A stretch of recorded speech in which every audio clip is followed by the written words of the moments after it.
know, people have a personal vision, but what many people don't realise or don't appreciate is that by having a personal vision, then they are actually limiting, potentially, the opportunity of what might unfold.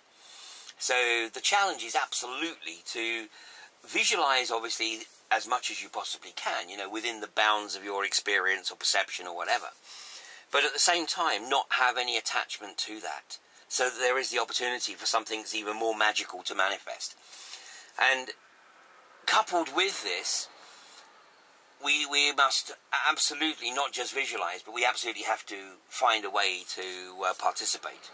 You know, I know you've heard me talk about Gurdjieff before, and you know, Gurdjieff made the observation 100 years ago that, you know, the most selfish, narcissistic spiritual path is the way of the monk, because the way of the monk is all about taking care of, you know, one's own salvation and screw everybody else.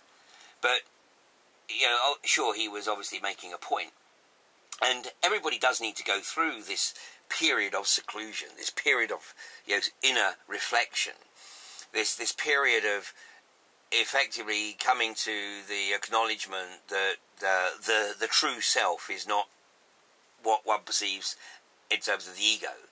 The true self is the ego plus a hell of a lot more, and the ego has a very important role to play. And once the ego acknowledges that actually it can experience a hell of a lot more by embracing the rest of the team, as I was talking yesterday about, you know, the inner boardroom, if you like, you know, the inner round table where, you know, within the voices in our heads, you know, we have that opportunity to debate extensively. You know, we can invite other players into the discussion. And the key issue here is that, you know, we don't try and control that discussion, that we participate in the discussion. And then from that participation, then, you know, we, the ego, acknowledges that it has a role to play, but it may not be, and it probably isn't. In fact, I would even go as far as say probably definitely isn't the lead role. It's a support role. Because the ego, that element that is locked into this five sense reality, doesn't have the capacity to tap into everything else that's out there. So the ego is like dependent upon the information that's fed from the other parts of the self that do have the capability and capacity to access those other realms. And then when that is all integrated, and then we're taking account of, you know, obviously what's going on around us, but then we know, we have an inner sense of the role in which we can play. And our challenge is to not to get carried away by the apparent successes of what we're doing, you know, because it's not a short-term game. So, you know, we may perceive that we have a short-term success, which of course the rug could be pulled from under us on that in a heartbeat if we get too wrapped up in, you know, just that short that moment. You know, what we got to be continuing to focus on is, okay, you know, we got a bit of a result here, but it's only a step. You know, so what's the next step? How's this going to unfold? And be constantly looking to not just move this forward, but also look at how it is that, you know, we're also going to enhance our own experience of this incredible, unfolding, multi-dimensional play that we're all participating in.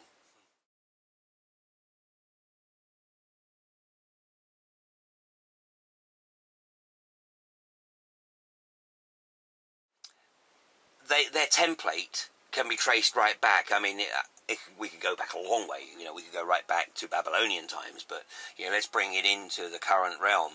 And certainly since the 1930s, with the production of Technocracy Inc., which, in my opinion, is quite possibly the most succinct blueprint of what they're trying to achieve right now.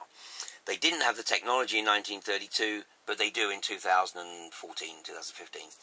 And they're developing it obviously exponentially. And, you know, we've seen in the movies, like creating the meme in Transcendence, you know, we've seen the likes of Ray Kurzweil talking about the uploading of consciousness into the mainframe by 2040. And in my opinion, I mean, this is an attempt to literally lock humanity into this physical realm.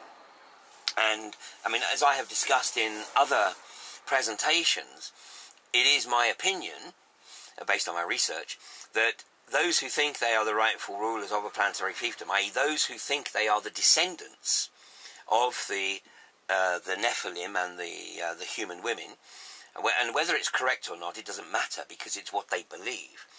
But they believe that their souls are locked into this physical realm. And when the physical vehicle expires, then they believe that the soul is effectively then waiting for the next available physical vehicle within their bloodline.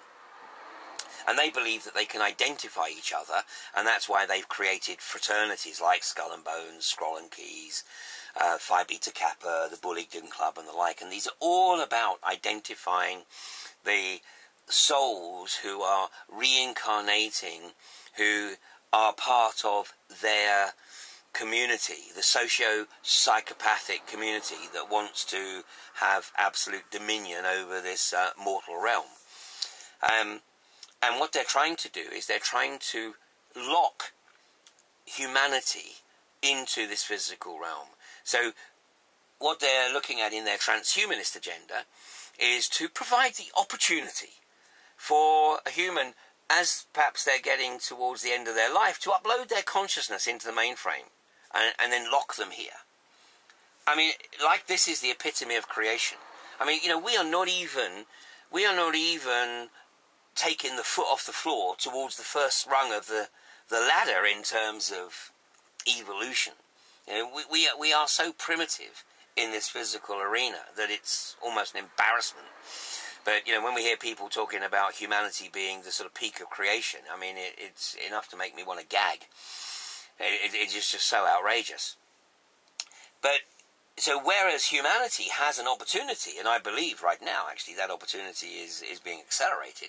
You know, we have an opportunity to go through a very significant evolutionary step. And those who are locked here, who believe they're locked here, are desperately trying to shut that down. And so what they're trying to do is literally any human that is born into this mortal coil, then what they want to achieve within the next 30, 40, 50 years is that at an appropriate juncture, that consciousness is then uploaded into the mainframe. And as some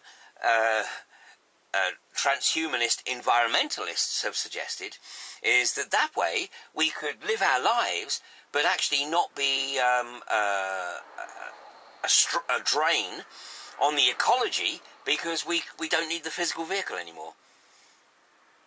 It's absurd. Of course it's absurd, but that is the kind of absurd thinking that some of these who believe themselves to be the rightful rulers, you know, perceive to be appropriate. When they talk about sustainability, they're not talking about sustainability in the way that the media tries to promote the term sustainability.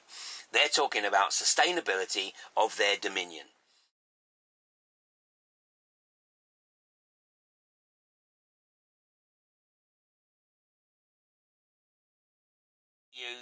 The vast majority, probably everybody watching this, is going to know that they are not alone, that they have help, they have access to help. You know, whatever terminology they use to describe that help, it's non-physical. And, you know, whether or not they perceive it to be an inner part of themselves, i.e. another part of their internal consciousness, or whether they perceive it to be external, it doesn't matter. The thing is that it's not deniable, because, you know, it's experiential. And the challenge for people is to use that, you know, to use those links, use those relationships. And just like in the physical realm, if a relationship doesn't work for you, deal with it. Deal with it. Part company with that person. You know, whether it's a partner or somebody that you've previously considered to be a friend or a colleague or whatever. If the relationship is no longer serving yourself or in your perception of the greater good, you separate. And it needs to be the same with the relationships that you have that are non-physical. You know, if you sense that you have a little voice on your shoulder that you know is not helping you, you know is likely to cause you to get into trouble, deal with it, part company with it. You know, because there's a lot of other potential input out there that will be helpful. And you know, as I say, different people have different ways of describing, you know, this experience. And I'm not suggesting that, you know, the way in which I explain it is in any way definitive. So, you know, don't get too hung up on the way in which I present it. What's more important is to look at, you know, the principle of what I'm discussing here and recognize it, because it's, you know, what I'm describing is not unique, it's not special. You know, it's not an indication of mental illness.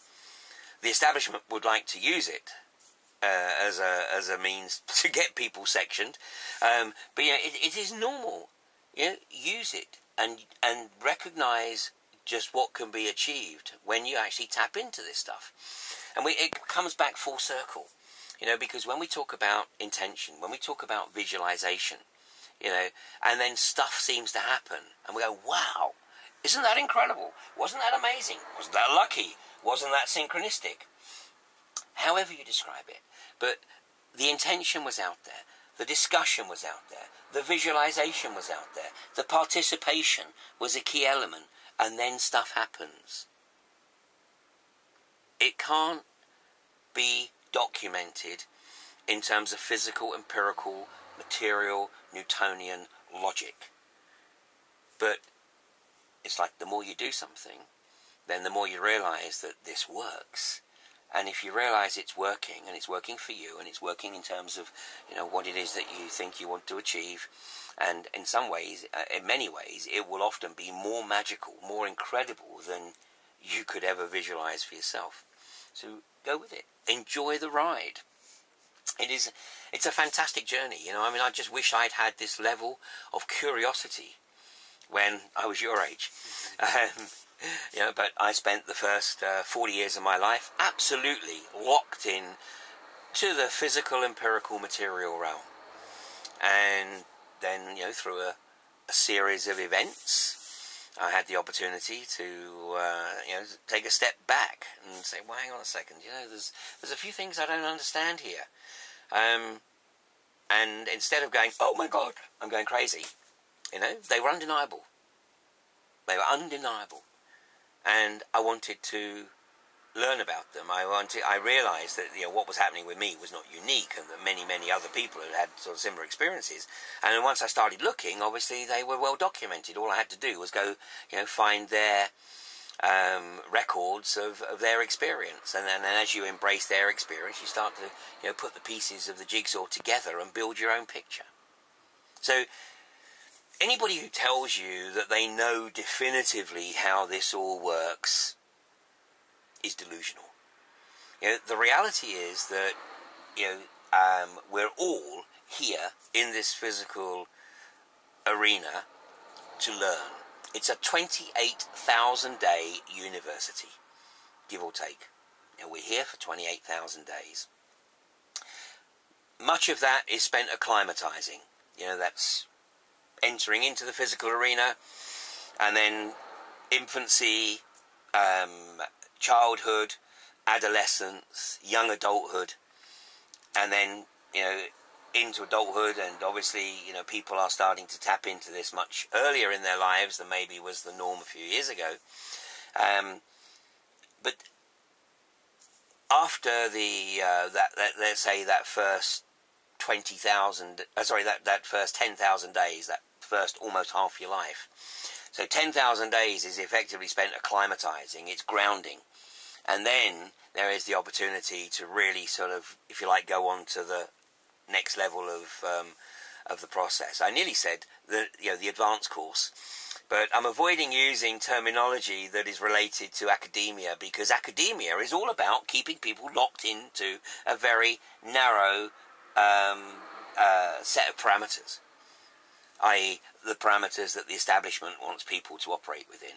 What we're trying to achieve and encourage is people to say, well, actually, you know what? There are no boundaries. There are no parameters. Just keep pushing. And the further you push, then, the more it is that you're going to open yourself to the possibilities.